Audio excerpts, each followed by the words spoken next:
निशा बीती गगन का रूप दमका, किनारे पर किसी का चीर चमका। क्षितिज के पास लाली छा रही है, अतल से कौन ऊपर आ रही है। अगले दिन कर्ण जब युद्ध के लिए चलते हैं, तब वो जानते हैं कि आज उनका सामना अर्जुन से अवश्य होगा। आज उनके पास अमोघ अस्त्र नहीं है, इसलिए भगवान आज अवश्य ही मेरा और अर्जुन का सामना कराएंगे। इसलिए कर्ण देवताओं का, अपनी तपस्याओं का, सिद्धियों का, पुण्यों का आह्वान करते हैं। बहुत धुंधुआ चुकी अब आग फूटे, बहुत जल चुके, बहुत सुलग चुके, अब तो आज अर्जुन से मेरा सामना हो ही जाना चाहिए। बहुत धुंधुआ चुकी अब आग फूटे, किरण सारी सिमट कर आज छूटे। छिपे हों देवता अंगार जो भी, दबे हों प्राण में हुंकार जो भी मेरे अंदर तपस्याएं, धर्म, पुण्य, बल दबा हुआ हो, उसे उन्हें पुंजित करो आकार दोहे। हे देवताओं, उन्हें आज आकार दे दो, उन्हें पुंजित करो आकार दोहे। मुझे मेरा ज्वलित श्रृंगार दोहे, पवन का बेग दो, दुर्जय अनल दो। विकर्तन आज अपना तेज बल दो, हे विकर्तन सूर्य आज अपना तेज और बल मुझे दे दो। क्योंकि मही का सूर्य होना चाहता हूं, विभा का तूर्य होना चाहता हूं। समय को चाहता हूं दास करना, अभय हो मृत्यु का उपहास करना। आज मैं युद्ध भूमि में मृत्यु का भी मजाक बनाना चाहता हूं। आज मेरी तपस्याओं, धर्म के आगे मृत्यु भी स्वयं आ जाए तो मुझे नहीं मार सकती। भुजा की थाह पाना चाहता हूं, हिमालय को उठाना चाहता हूं। समर के सिंधु को मथकर सरों से, धरा हूं चाहता श्री को करों से। आज उस युद्ध को तीरों से मथ करके विजय श्री प्राप्त करना चाहता हूं। असंभव कल्पना साकार होगी, पुरुष की आज जय जयकार होगी। समर वो आज ही होगा मही पर, न पहले था हुआ जैसा कहीं पर।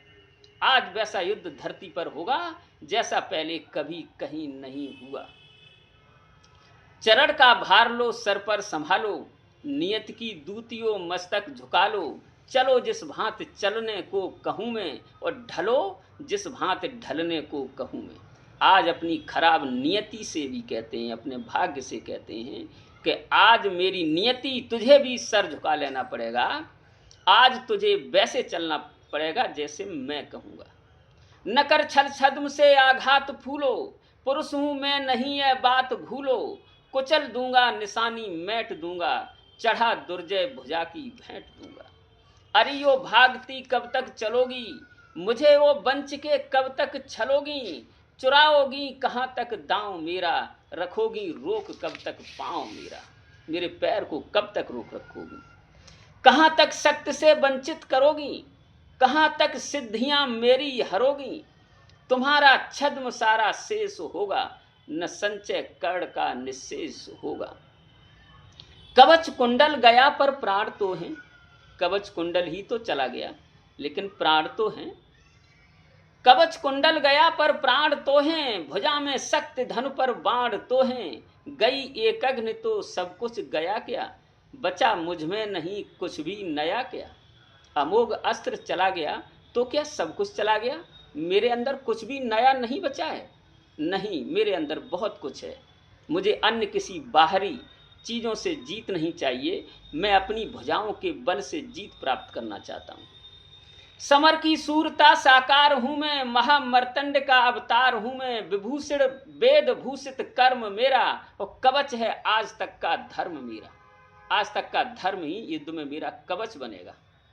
वो कवच चला गया तो चला जाने दो, कोई बात नहीं।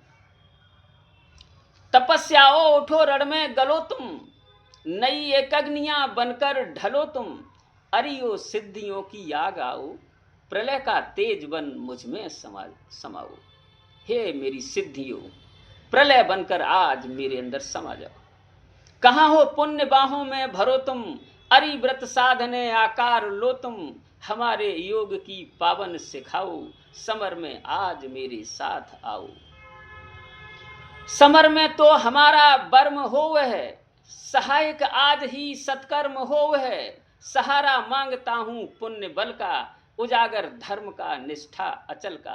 मैं अपने पुण्य बल का, अपनी निष्ठाओं का सहारा मांगता हूँ। प्रवंचित हूँ नियति की दृष्टि में, दोषी बड़ा हूँ, विधाता से किए विद्रोह जीवन में खड़ा हूँ। स्वयं भगवान मेरे शत्रु को ले चल रहे हैं, अनेकों भांति से गोविंद मुझको छल रहे हैं। स्वयं भगवान ही मेरे शत्रु को लेकर के चल रहे हैं और मुझे अनेकों तरह से छल रहे हैं, लेकिन मैं अपने धर्म को नहीं डिगाऊंगा। डिगाना धर्म क्या इस चार बित्ते की मही को, भुलाना क्या मरण के बाद वाली जिंदगी को, बसाना एक पुर क्या लाख जन्मों को जलाकर, मुकुट गढ़ना भला क्या पुण्य को रण में गलाकर। क्या अपने पुण्यों को युद्ध में छीड़ करके, समाप्त करके और मुकुट पहन लेना अच्छी बात है? नहीं, ये तो बड़ा महंगा सौदा हुआ। ये तो वैसा ही हुआ जैसे मोती को दे करके कोई कांच खरीद ले। जगो बलिदान की पावन सिखाओ, समर में आज कुछ कर्तव्य दिखाओ। नहीं सर ही सखा सत्कर्म भी हो, धनुष पर आज मेरा धर्म भी हो। मचे भूडोल प्राणों के महल में, समर डूबे हमारे बाहुबल में। गगन से वज्र की बौछार छूटे, किरण के तार से झंकार छूटे। चलें अचलेश पारावार डोले, मरण अपनी पुरी का द्वार खोले। समर में ध्वंस फटने जा रहा है और महीमंडल उलटने जा रहा है। अनूठा कर्ण कारण आज होगा, जगत को काल दर्शन आज होगा। प्रलय का भीम नर्तन आज होगा, विपद व्यापी विवर्तन आज होगा।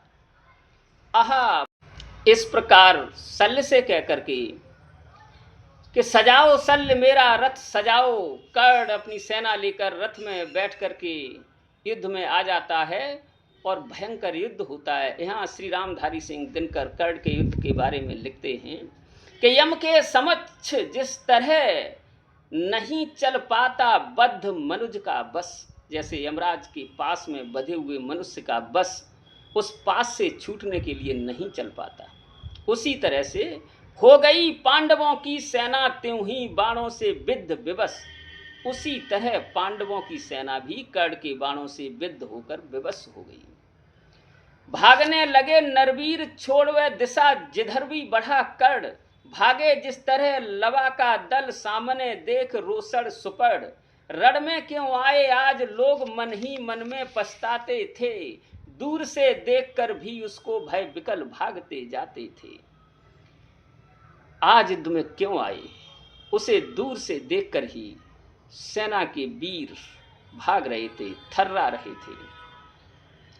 काटता हुआ रण विपिन क्षुब्ध राधे, गरजता था छड़ छड़ सुन सुन निनाद की धमक। शत्रु का बिहू लरजता था छड़ छड़, पांडव सेना के बिहू पर बिहू टूट रहे थे।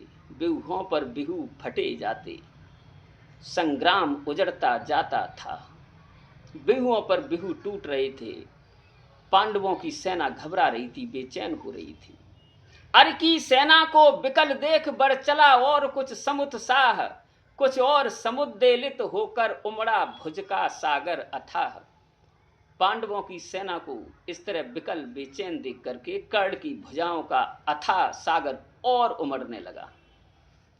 गर्जा असंख्य हो कर्ण शल्य, शल्य से बोले गर्जा असंख्य हो कर्ण शल्य, देखो कि आज क्या करता हूं।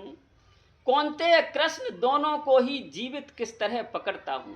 आज मैं कृष्ण और अर्जुन दोनों को ही जीवित पकड़ लूंगा।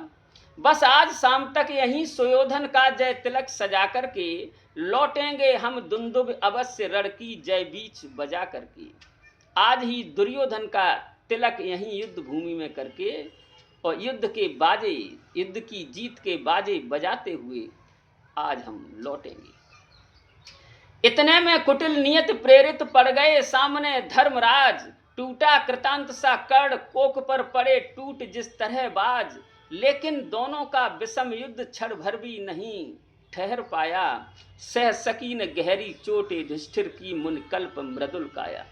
इतने में कर्ण के सामने युधिष्ठिर महाराज आ गए। उन दोनों का युद्ध ज्यादा देर नहीं ठहर पाया। कर्ण के तीखे तीरों का प्रहार युधिष्ठिर का शरीर नहीं बर्दाश्त कर पाया। और क्या हुआ, भागे वे रण को छोड़, कर्ण ने झपट दौड़कर गहा ग्रीव। वे उसका सामना छोड़ करके वो भागने लगी। कौतुक से बोला महाराज तुम तो निकले कोमल अतीब। कर्ण ने अपने रथ को उनके रथ के सामने कर दिया और कहा महाराज आप तो बड़े कोमल निकले। हाँ भीरु नहीं, हाँ कायर नहीं कहूंगा आपको, कोमल कह देता हूं क्योंकि आप धर्मराज हैं। हाँ भीरु नहीं, कोमल कह के ही जान बचाए देता हूं। आगे की खातिर एक युक्त भी सरल बताए देता हूं। आगे के लिए एक बात आपको बता रहा हूं, उसी को करिए। हे विप्र आप सेविये धर्म तरतले कहीं निर्जन वन में। क्या काम साधुओं का कहिए इस महाघोर घातक रण में। मत कभी छात्रता के धोखे रण का प्रदा झेला करिए। जाइए नहीं फिर कभी गरुड़ की झपटों से खेला करिए। आप जाइए, मेरे जैसे वीर के सामने युद्ध करने मत आ जाया करो। भागे विपिन्न हो समर छोड़, ग्लानि में निमज्जित धर्मराज। सोचते कहेगा क्या मन में, जाने यह सूरों का समाज। प्राण ही हरण करके रहने क्यों नहीं हमारा मान दिया। आमरण ग्लान सेने को ही पापी ने जीवन दान दिया। धर्मराज सोचने लगे कि इसने मेरे प्राण हरण क्यों नहीं कर लिए। ये तो आजीवन ग्लानी मुझे बर्दाश्त सहनी पड़ेगी। लोग कहेंगे कि आप तो कर्ण के सामने से भागे थे, इससे अच्छा होता कि वो मुझे मार देता। लेकिन समझे नहाय कौनते, धर्मराज नहीं समझ पाए इस बात को। समझे नहाय कौनते, कर्ण ने छोड़ दिए किस लिए प्राण। गर्दन पर आकर लौट गई सहसा क्यों विजयी की कृपाण। इस बात को नहीं समझ पाए कि कर्ण की तलवार उनकी गर्दन तक आकर के क्यों लौट गई। इसे तो भगवान जानते थे, प्रकृति जानती थी, कर्ण जानते थे। लेकिन अदृश्य ने लिखा कर्ण ने वचन धर्म का पाल दिया और खड़क का छीन कर ग्रास उसे माँ के आंचल में डाल दिया। माँ कुंती को जो वचन दिया था कि 4 को नहीं मारूंगा लेकिन अर्जुन को नहीं छोड़ूंगा, इसलिए कर्ण ने धर्मराज को छोड़ दिया। कितना पवित्र है शील कर्ण जब तक भी रहा खड़ा रण में। चेतना मई माँ की प्रतिमा घूमती रही तब तक मन में। सहदेव युधिष्ठिर नकुल भीम को बार बार बस में लाकर कर दिया मुक्त हंसकर उसने भीतर से कुछ इंगित पाकर। इसी तरह से भीम नकुल सहदेव को भी बार बार अपने बस में ला करके और कर्ण ने उन्हें भी छोड़ दिया। जब वीरों को बस में कर लेते हैं कर्ण और फिर छोड़ देते हैं और शल्य सब देख रहे, तो शल्य ने कहा कर्ण से देखता रहा सब शल्य, किंतु जब इसी तरह भागे पवितन। बोला होकर वो चकित कर्ण की ओर देख ये परशु वचन। रे सूत पुत्र किस लिए भला ये काल पृष्ठ धन धरता है। मारना नहीं है तो फिर क्यों वीरों को घेर पकड़ता है। हे कर्ण, ये धनुष और बाण जो तेरे बड़े विचित्र हैं, इनसे तू वीरों को बस में क्यों करता है। जब उन्हें मारना नहीं है तो उन्हें घेर घेर के पकड़ता क्यों है। संग्राम विजय तू इसी तरह संध्या तक आज करेगा क्या। मारेगा आर्यों को कि उन्हें दे जीवन स्वयं मरेगा क्या। रण का विचित्र यह खेल मुझे तो समझ नहीं कुछ पड़ता है। कायर अवश्य कर याद पार्थ की तू मन ही मन डरता है। मुझे लगता है कि अर्जुन की याद करके तू मन ही मन डर रहा है। शल्य ने कहा कर्ण मैं समझ रहा हूं कि तूने इन्हें 4 को क्यों छोड़ दिया। तू अर्जुन को डर रहा है।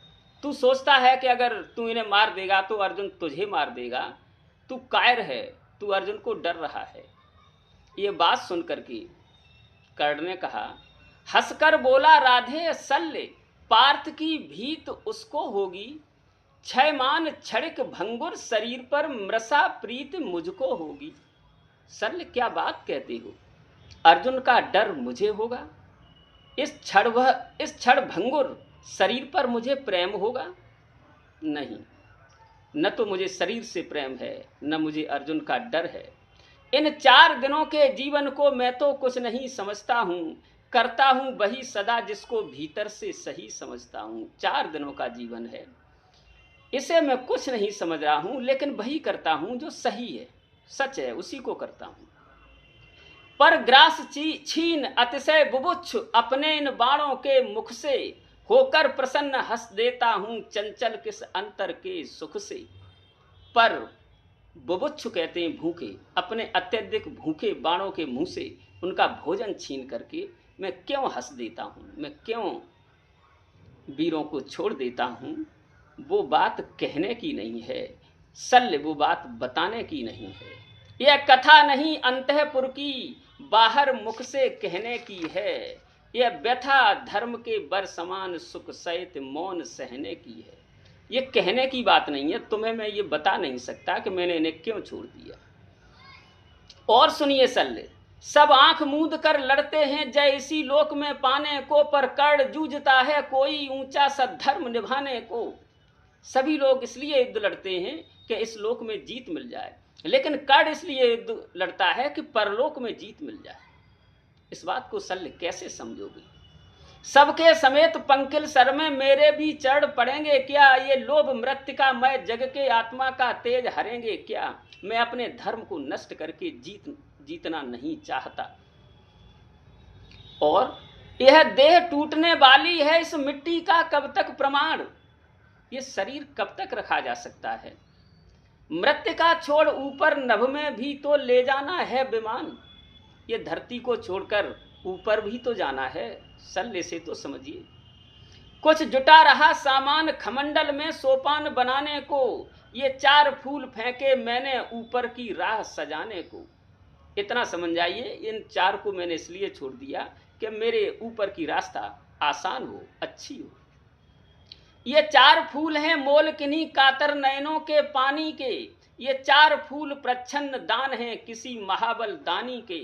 ये 4 फूल मेरा अदृष्ट था हुआ कभी जिनका कामी, ये 4 फूल पाकर प्रसन्न हंसते होंगे अंतर्यामी।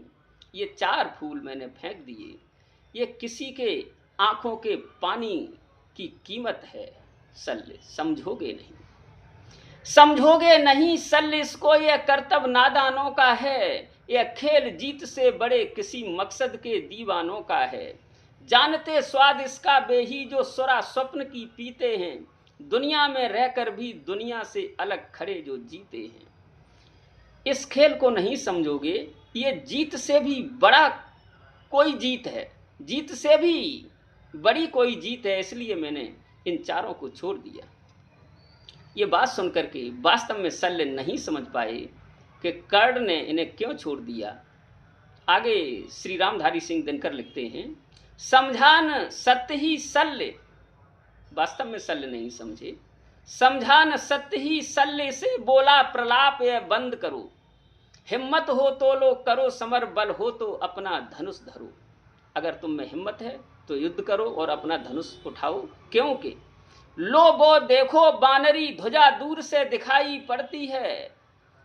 देखिए दूर से मुझे दिख रहा है कि जिस रथ की ध्वजा पर बानर का चिन्ह अंकित है, वो रथ इधर आ रहा है और वो रथ अर्जुन का है। लो वो देखो बानरी ध्वजा दूर से दिखाई पड़ती है, और पार्थ के महारथ की घर घर आवाज सुनाई पड़ती है। पार्थ के उस महारथ की घर घराहट तो सुनिए। अब अगर युद्ध करना है तो करिए। और देखिए क्या वेगवान है अश्व देख विद्युत शरमाई जाती है, आगे सेना छट रही घटा पीछे से छाई जाती है। राधे काल यह पहुंच गया साइक संधानित तूड़ करो, थे विकल सदा जिसके हित वह लालसा हृदय की पूर्ण करो। हे कर्ण, जिस अर्जुन के लिए हमेशा विकल बेचैन रहते थे, अब वो आ रहे हैं। अब तुम्हारे मन की जो लालसा इच्छा है अब उसे पूरा करिए। उधर अर्जुन ने भगवान से कहा कि भगवान मेरे रथ को कर्ण के रथ के सामने लगा दीजिए, क्योंकि मेरी सेना विकल और बेचैन है। भगवान ने कहा बिल्कुल। यहाँ संजय धृतराष्ट्र को युद्ध का हाल सुनाते हुए कहते हैं कि राजन धृतराष्ट्र, तब श्री कृष्ण भगवान ने उस उत्तम रथ को कर्ण के सामने लगा दिया। दोनों रथ आमने सामने हैं, ऐसा देखकर देवता भी अपने अपने स्थानों को छोड़ करके आकाश में छा गए। दोनों तरफ की सेनाएं भी आश्चर्य करने लगीं। संजय कहते हैं, राजन धृतराष्ट्र व्याघ्र चर्म से आच्छादित और सूर्य के समान तेजस्वी दोनों रथ जब एकत्र हुए, तब लोगों ने वहां उन्हें इस प्रकार देखा मानो दो सूर्य उदित हुए हों। ऐसा लग रहा है कि एक नहीं, आज तो दो सूर्य निकल आए हों। दोनों ही दिव्य पुरुष और शत्रुओं का मर्दन करने में समर्थ थे। दोनों ही दिव्य थे, देवताओं के बेटे थे। तीनों लोकों पर विजय पाने के लिए प्रयत्नशील हुए। इंद्र और बल के समान उन दोनों वीरों को आमने सामने देखकर समस्त सेनाओं को बड़ा आश्चर्य हुआ। दोनों वीरों को आमने सामने देख करके सेनाएं आश्चर्य करने लगी कि अब आज क्या होगा। संजय ने कहा, राजन धृतराष्ट्र, उस समय दोनों ने दो महान केतु ग्रहों के समान रूप धारण कर लिया था। लग रहा था दो महान केतु ग्रह ही उतर आए हो। ततो अंतरिक्षे साक्षेपा विवादा भरतर्षभ मियो भेदास्य भूतानामासन कर्णार्जुनांतरे। तब कर्ण और अर्जुन की जीत को लेकर के अंतरिक्ष में देवताओं में विवाद उत्पन्न हो गया। कुछ देवता कर्ण की जीत बता रहे थे, कुछ देवता अर्जुन की जीत बता रहे थे। देवता, दानव, गंधर्व और पिशाच, नाग, राक्षस, इन सब ने कर्ण और अर्जुन की जीत के विषय में पक्ष और विपक्ष हो गया कि कौन जीतेगा कौन नहीं जीतेगा। उसमें जो धो नाम की आकाश की अधिष्ठात्री देवी थी, उन्होंने कर्ण का पक्ष लिया। आकाश की जो अधिष्ठात्री देवी धो थी, उसने कहा कर्ण की जीत होगी। परंतु भूदेवी जो पृथ्वी की देवी है, परंतु भूदेवी माता की भांति अर्जुन की विजय चाहती थी। धो जो देवी है वो कर्ण की विजय चाहती थी, भूदेवी अर्जुन की विजय चाहती थी। इंद्र अर्जुन की विजय चाहते थे, जबकि सूर्य कर्ण की विजय चाहती थी। अर्जुन की ध्वजा पर वानर का चित्र अंकित था, जो समस्त कौरव पक्ष को निगल जाना चाहता था। कर्ण के रथ की ध्वजा पर हाथी की सांकल का चिन्ह था, जो पांडव पक्ष के लिए काल पास की भांति दिखाई पड़ रहा था। तब दो पक्ष हो गए उधर। तब दो पक्षों में बटे देवताओं में विवाद की स्थिति पैदा हो गई। तब दोनों पक्षों ने ब्रह्मा जी के पास जाकर पूछा कि हे ब्रह्मन, क्या होगा, आज इन दोनों में किन की जीत हो सकती है। तो ब्रह्मा जी ने भी साफ साफ नहीं बताया। उन्होंने कहा, मैं अपना मत जो है वो प्रकट करता हूँ। ब्रह्मा जी ने कहा, निश्चय ही विकर्तन दानी कर्ण को उत्तम लोकों की प्राप्ति हो, लेकिन विजय तो अर्जुन की ही होनी चाहिए। अर्जुन के रथ को सामने देख कर्ण प्रसन्न हो गए, उछल पड़े और कहने लगे, पार्थ को देख उच्छल उमंग पूरित और पारावार हुआ। दंभोल नाद कर कर्ण कुपित अंतक सा भीमाकार हुआ। बोला, विदने जिस हेतु पार्थ हम दोनों का निर्माण किया, जिस लिए प्रकृति के अनल तत्व का हम दोनों ने पान किया, वही क्षण आ गया जिसका हम दोनों ने बहुत इंतजार किया था। लेकिन सावधान, एक बात सुन लेना, पर सावधान, इस मिलन बिंदु से अलग नहीं होना होगा। हम दोनों में से किसी एक को आज यहीं सोना होगा। हो गया बड़ा अतिकाल, आज फैसला हमें कर लेना है। शत्रु का या कि अपना मस्तक काट कर यहीं धर देना है। काफी समय से इंतजार जिस क्षण का था वो आ गया है, लेकिन अब इस क्षण से, इस जगह से हमें तभी अलग होना है जब हम दोनों में से कोई एक रह जाएगा। कर्ण की यह बात सुन करके अर्जुन ने कहा, कर्ण ठीक ही कहा आपने, पर कौन रहेगा यहाँ, बातें अभी बताए देता हूँ। धड़ पर से तेरा शीश मूड़ ले अभी हटाए देता हूँ। लेकिन कौन यहाँ रहेगा कौन नहीं, यह मैं तुझे अभी बताता हूँ। ऐसा कह करके दोनों में युद्ध शुरू हो जाता है। उधर संजय ने कहा, राजन धृतराष्ट्र, वो युद्ध बड़ा आश्चर्यमय था। दोनों ही समान बल वाले थे, दोनों ही समान धनुर्धर थे। गत्वर गहरे या सुघर भूधर से लिए रक्त रंजित शरीर थे, जूझ रहे कौनते कड़ छड़छड़ करते गर्जन गंभीर। दोनों रण कुशल धनुर्धर नर, दोनों संबल दोनों समर्थ, दोनों पर दोनों की अमोघ थी विसिक वृष्टि हो रही व्यर्थ।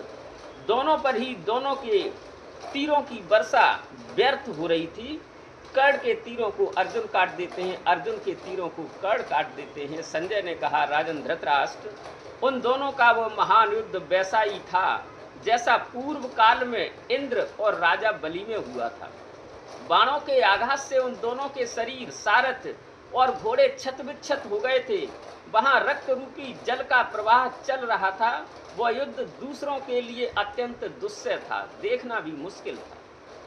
विचित्र कवच आभूषण वस्त्र और आयुध धारण करने वाली हाथी घोड़े और रथ पैदल सहित उभय पक्ष की चतुरंगिणी सेनाएं उस युद्ध को देख करके भय से थर्रा उठी। जब कर्ण अर्जुन के वध की इच्छा लेकर अर्जुन पर प्रहार करते, तब कौरवों का महान कोलाहल कर्ण का साहस बढ़ाने लगता। और जब अर्जुन कर्ण के वध की इच्छा करते हुए कर्ण पर प्रहार करते, तो पांडव अर्जुन का साहस बढ़ाने लगते।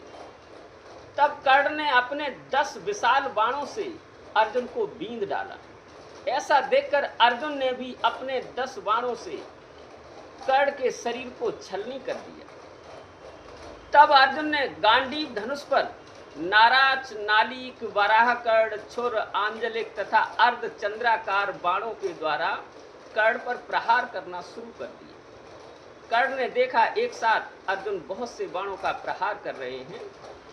तब अर्जुन के चलाए उन बाणों को सूर्यपुत्र कर्ण ने शीघ्र ही नष्ट कर डाला।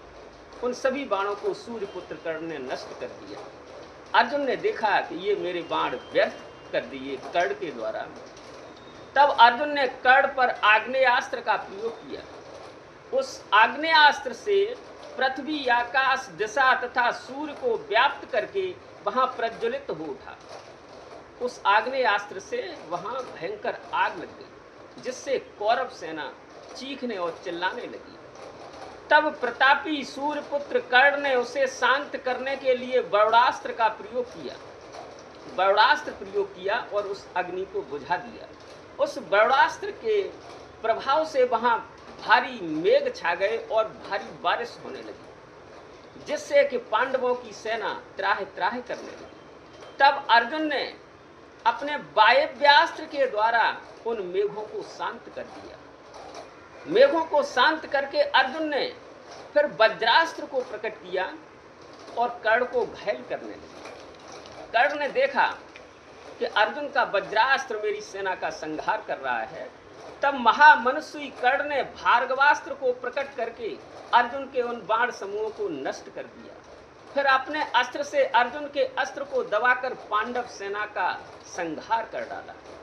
तब उन्होंने अपने भार्गवास्त्र से अर्जुन के अस्त्र को दबा करके और पांडव सेना के प्रमुख प्रमुख वीरों को मार डाला। इधर संजय ने कहा, राजन धृतराष्ट्र, विकर्तन दानी कर्ण भार्गवास्त्र के प्रताप से देवराज इंद्र के समान पराक्रम प्रकट कर रहे थे। उस भार्गवास्त्र से निकल रहे बाण समूहों के द्वारा अपनी सेना का संहार देखकर, अपनी सेना को भागता हुआ देखकर भीम ने अर्जुन के पास आकर कहा, अर्जुन, आपने काल के नाम के राक्षसों का भी वध किया था, याद करो उस बात को। आपने खांडव वन को भी जलाया था, तब आपको परिश्रम नहीं हुआ था।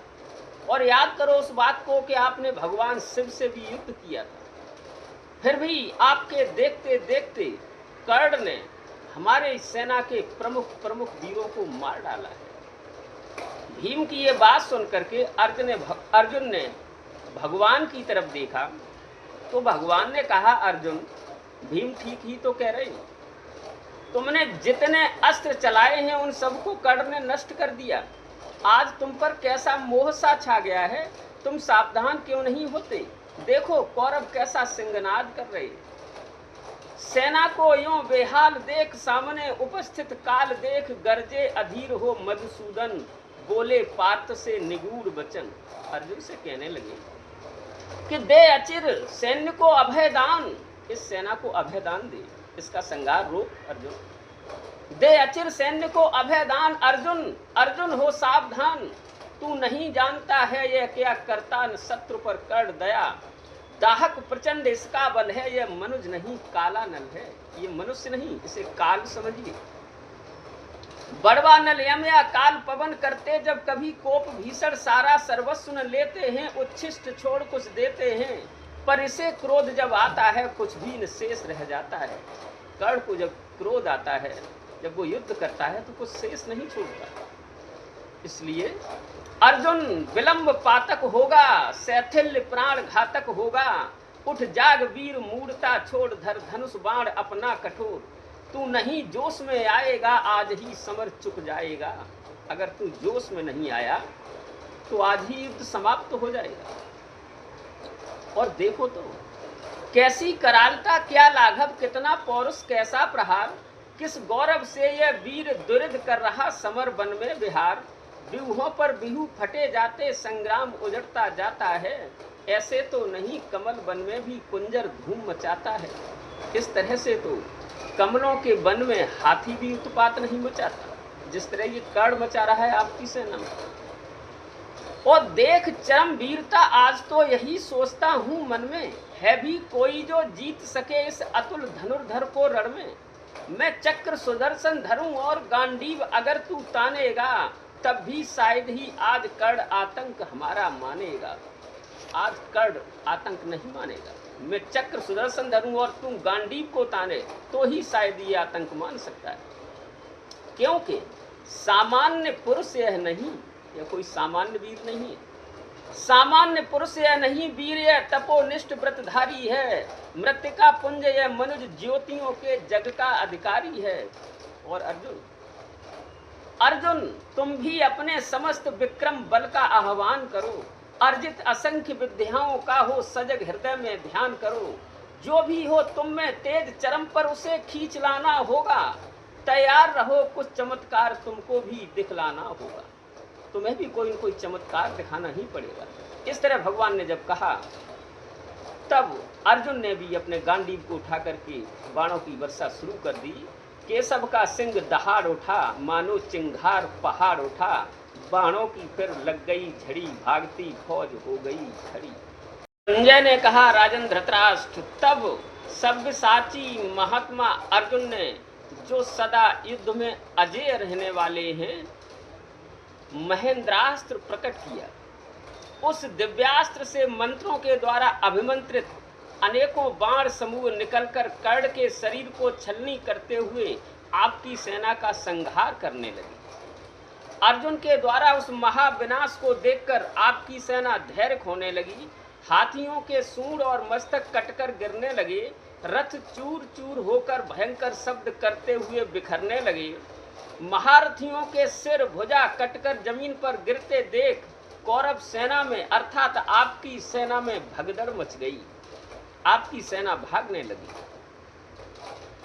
तब भागते हुए अपने सैनिकों को देख करके आपके वीर पुत्र राजा दुर्योधन ने इस प्रकार उनसे कहा। जब सेना भाग रही कर्ण का साथ छोड़ करके, तब दुर्योधन उन भागते हुए सैनिकों से कहता है, क्षत्रियो तुम सब लोग सूरवीर हो, क्षत्रिय धर्म में तत्पर रहते हो, यहाँ कर्ण को छोड़कर उसके निकट से भाग जाना तुम्हारे लिए उचित नहीं है।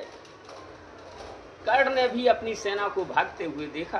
तब अपनी सेना को छत विक्षत देख महामना युद्ध में हमेशा अचल रहने वाले धीर कर्ण ने अथर्वण दिव्यास्त्र को प्रकट करके अर्जुन के उस दिव्यास्त्र को नष्ट कर दिया। कर्ण ने अपना अथर्वण दिव्यास्त्र प्रकट करके अर्जुन के उस दिव्यास्त्र का तेज नष्ट कर दिया और अपनी भागती हुई सेना को बचा लिया। उसे नष्ट करके कर्ण ने एक दूसरा दिव्यास्त्र प्रकट किया। तब कर्ण ने मंत्रों से अभिमंत्रित करके सूर्य का ध्यान करते हुए अत्यंत तेजस्वी घातिका शक्ति को चलाया। वह दिव्यास्त्र महाभयंकर शब्द करता हुआ पांडव सेना को भयभीत करता हुआ अर्जुन को जा लगा। वो घातिका शक्ति अर्जुन को लगती है। जब तक कि भगवान संभल पाते, संभलें जब तक भगवान न चाहें, इधर उधर किंचित स्यंदन, तब तक रथ में ही विकल विद्ध मूर्छित हो गिरा प्रथा नंदन। कर्ण का देख यह समर शौर्य संगर में हाहाकार हुआ। सब लगे पूछने अरे पार्थ का क्या सचमुच संहार हुआ। अर्जुन के सीने में लगती है घातिका शक्ति और वो मूर्छित होकर के रथ में ही गिर जाते हैं। सारी सेना में, पांडव सेना में हाहाकार मच जाता है और पूछते हैं क्या अर्जुन का संहार हो गया, अर्जुन मारे गए? लेकिन नहीं, पर नहीं मरण का तट छूकर हो उठा अचिर अर्जुन प्रबुद्ध। क्रोधांध गरज कर लगा कर्ण के साथ मचाने त्वरित युद्ध। लेकिन नहीं, मृत्यु का तट छू करके अर्जुन सजग हो गए और कर्ण के साथ युद्ध करने लगे। और क्रोध में भरे हुए अर्जुन ने वज्रास्त्र प्रकट करके कर्ण पर छोड़ दिया। वह वज्रास्त्र काल दंड के समान कर्ण के उस तपस्या भूषित अजय वक्ष स्थल पर जा टकराया, जिससे कर्ण को एक क्षण के लिए मूर्छा आ गई। वो वज्रास्त्र जाकर के कर्ण से टकराया और कर्ण को मूर्छा आ गई। और जैसे ही सजग होकर के उठा तो अर्जुन से कहने लगे, कर्ण बोला शाबाश वीर अर्जुन, यह खूब गहन सत्कार रहा, पर बुरा न मानो जो आकर के मुझ पर वह बेकार रहा। मत कवच और कुंडल विहीन इस तन को मृदुल कमल समझो, साधना दीप्त वक्ष स्थल को अब भी दुर्भेद्य अचल समझो। हे अर्जुन, आपका वज्रास्त्र मुझ पर आकर के जो बेकार हो गया, ये मत समझो कि मेरे पास कवच कुंडल नहीं है। साधना और तपस्याओं से उद्दीप्त मेरा वक्ष स्थल अब भी दुर्भेद्य, ऐसे भेदा नहीं जा सकता, ये अचल है। यहाँ रामधारी सिंह दिनकर कहते हैं कि इस ओर कर्ण मर्तंड सदृश, उस ओर पार्थ अंतक समान। रड़के मिसमानो स्वयं प्रलय हो उठा समर में मूर्तिमान। जूझना एक क्षण छोड़ सुते सारी सेना विस्मय विमुग्ध। अपलक होकर देखने लगी दो सित कंठों का विकट युद्ध। दोनों सेनाएं आपस में लड़ना छोड़ करके इन दोनों का युद्ध देखने लगे, अपलक। और रामधारी सिंह दिनकर यहाँ तक कहते हैं कि है कथा नयन का लोभ नहीं, संवरण कर सके स्वयं सुरगढ़। भर गया विमानों से तिल तिल कुरभू पर कल कल नदित गगन। थी रुकी दिशा की सांस, दिशाओं की सांस रुकी हुई थी रुकी दिशा की सांस। प्रकृति के निखिल तत्व तन्मय गंभीर। ऊपर स्तंभित दिनमण का रथ, नीचे नदियों का अचल नीर। इस युद्ध को देखने के लिए आकाश में सूर्य का रथ रुक गया और नीचे धरती पर नदियों के पानी ने भी बहना छोड़ दिया। कर्ण ने क्रोध में भरकर अर्जुन के गांडीव धनुष की डोरी काट दी। एक नहीं, दो नहीं, 20 बार कर्ण ने अर्जुन के गांडीव धनुष की डोरी काट दी। लेकिन यहाँ संजय कहते हैं कि हे राजन, अर्जुन इतनी जल्दी प्रत्यंचा चढ़ा लेते हैं और बाण भी चलाते हैं जो आश्चर्यजनक था। तब कर्ण ने अपना ब्रह्मास्त्र निकाल लिया और अर्जुन ने भी ब्रह्मास्त्र निकाल लिया। दोनों ने ब्रह्मास्त्र छोड़े तो दोनों ब्रह्मास्त्र आपस में मिलकर के शांत हो गए। दोनों के सारथियों ने रथों को इतनी तेजी से घुमराया कि वे रथ बड़े नजदीक आ गए। कर्ण अर्जुन पर प्रहार करने के लिए अपने बाण को धनुष पर चढ़ा करके प्रहार करने ही वाले थे और नहीं किया। तब शल्य ने कर्ण से कहा कि कर्ण, अभी अर्जुन बिल्कुल तुम्हारे निशाने पर थे और तुमने बाण को क्यों नहीं चलाया? तुम्हारे लिए ये बड़ा सुनहरा मौका था। तो कर्ण ने कहा, शल्य, रथ इतनी तेजी से आपस में घुमराए कि जब जिस क्षण में मैं उस तीर को छोड़ने वाला था, उस क्षण में मेरा रथ अर्जुन के रथ के पीछे आ गया और पीछे से मैं किसी पर वार नहीं करता। फिर कर्ण ने अपना वर्षों से पूजित, जिसकी वो पूजा किया करता था, सर्प मुख बाण निकाला। यहाँ संजय कहते हैं कि धृतराष्ट्र उस सर्प मुख बाण में तक्षक का पुत्र अश्वसेन अपने योग बल से छिपा हुआ था और ये बात कर्ण को ज्ञात नहीं थी, मालूम नहीं थी कि इस सर्प मुख बाण में अश्वसेन छिपा हुआ है। उन्होंने उसे अर्जुन पर जब छोड़ा तो वो सर्प मुख बाण भयंकर शब्द करता हुआ सेनाओं को भयभीत करता हुआ चला। ऊपर देवराज इंद्र भयभीत हो गए उस बाण को देख करके और पांडव सेना भी भयभीत हो गए। अर्जुन जब उसे काटने लगते हैं तो वो बाण अर्जुन के द्वारा नहीं काटा जा सकता है, और नजदीक आ गया अर्जुन के, तब भगवान ने अपने शरीर का वजन इतना बढ़ा लिया कि वो रथ नीचे धरती में समाने लगा। वो जब धरती में धस गया तब तक वो सर्पमुख बाण अर्जुन के मुकुट को लेकर के वो जमीन में समा गया। संजय ने कहा, धृतराष्ट्र, वो मुकुट ब्रह्मा के द्वारा निर्माण किया था, जिसे इंद्र को दिया गया था। इंद्र ने वो मुकुट अर्जुन को दिया था, जो हमेशा उनके सर पर रहता था, इसलिए अर्जुन का एक नाम किरीटी भी प्रसिद्ध है। वो अश्वसेन उस मुकुट को नष्ट करके पुनः कर्ण के तर्कस में आ जाता है। अब कर्ण ने जब तीर निकालने के लिए पीछे हाथ बढ़ाया तो वो अश्वसेन प्रकट होकर के कर्ण के हाथ में आ जाता है। जैसे ही कर्ण ने देखा, सर्प आप कौन है? इतने में सर के लिए कर्ण ने देखा, ज्यों अपना निसंग तर्कस में से फुंकार उठा कोई प्रचंड विषधर भुजंग। कहता कि कर्ण में अश्वसेन विस्तृत भुजंगों का स्वामी हूँ, जन्म से पार्थ का शत्रु परम तेरा बहुविध हितकामी हूँ। मैं अश्वसेन हूँ, सभी सर्पों का राजा हूँ, अर्जुन का शत्रु हूँ और तेरा हितैषी हूँ। कर्ण ने कहा, मेरे हितैषी हैं तो मैं क्या करूँगा आपके लिए? उसने कहा, बस एक बार कर कृपा धनुष पर चढ़ सरब्य तक जाने दे, इस महाशत्रु को तुरंत अभी स्यंदन में मुझे सुलाने दे। तू एक बार अपने धनुष पर मुझे चढ़ाकर अर्जुन के रथ तक पहुंचा दे, मैं उसे अभी क्षण भर में समाप्त कर दूंगा। इस पर कर्ण क्या कहते हैं, देखिए, युद्ध भी है और धर्म भी है, और धर्म किस स्तर तक ऊंचाइयों पर पहुंचता है कुरुक्षेत्र के युद्ध में, इसीलिए उस कुरुक्षेत्र को कहा गया है धर्म क्षेत्रे कुरुक्षेत्रे, इसीलिए उस कुरुक्षेत्र को धर्म क्षेत्र कहा गया है। राधे जरा हंसकर बोला, रे कुटिल बात क्या कहता है, जय का समस्त साधन नर का अपनी बाहों में रहता है। उस पर भी सांपों से मिलकर मैं मनुष्य से युद्ध करूं, और जीवन भर जो निष्ठा पाली उससे आचरण विरुद्ध करूं। मैं सांप से मिलकर के वो मनुष्य से युद्ध करूं, सांप की मदद से मनुष्य को मारूं, ये नहीं हो सकता। मैं अपनी भुजाओं के बल से जीतना चाहता हूं। तेरी सहायता से जय तो मैं अनायास पा जाऊंगा आने वाली मानवता को, लेकिन क्या मुख दिखलाऊंगा? संसार कहेगा जीवन का सब सुकृत कर्ण ने छार किया, और प्रतिभट के वध के लिए सर्प का पापी ने सहाय लिया।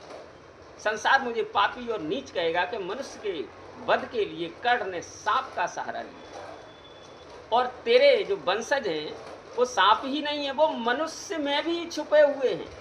मनुष्य भी सर्प की प्रकृति का है।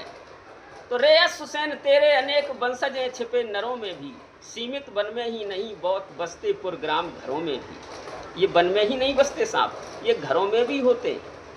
और ये जो नर भुजंग हैं ये मानवता को नष्ट कर देते हैं, और मैं युद्ध में भी मानवता को नष्ट नहीं करने देना चाहता। ऐसा न हो कि इन सांपों में मेरा भी उज्जवल नाम चढ़े और पाकर मेरा आदर्श और यह नरता का कुछ पाप बढ़े।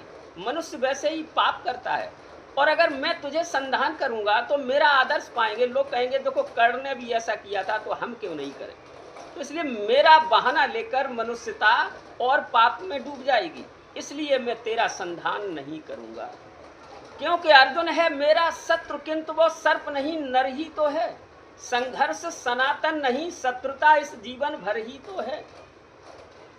अर्जुन मनुष्य है, और ये संघर्ष जो है मेरा और अर्जुन का युद्ध जो है सनातन नहीं है, जन्म जन्म का नहीं है, जन्म जन्म की शत्रुता नहीं है। शत्रुता इसी जीवन भर तो है। तो उस एक जीवन के लिए मैं पाप में पड़कर अर्जुन को क्यों मारूं? सर्प की सहायता से अर्जुन को क्यों मारूं? अगला जीवन किस लिए भला तब हो द्वेषांध बिगाड़ूं मैं।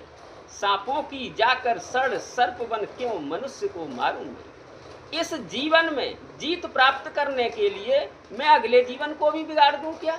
नहीं, मैं ऐसा नहीं करूंगा। और जा भाग मनुज का सहज शत्रु, मित्रता न मेरी पा सकता।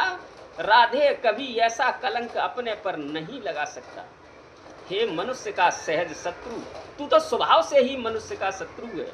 अर्जुन का ही नहीं, तू तो मनुष्यता का शत्रु है, मेरा भी शत्रु है। इसलिए तू भाग जा।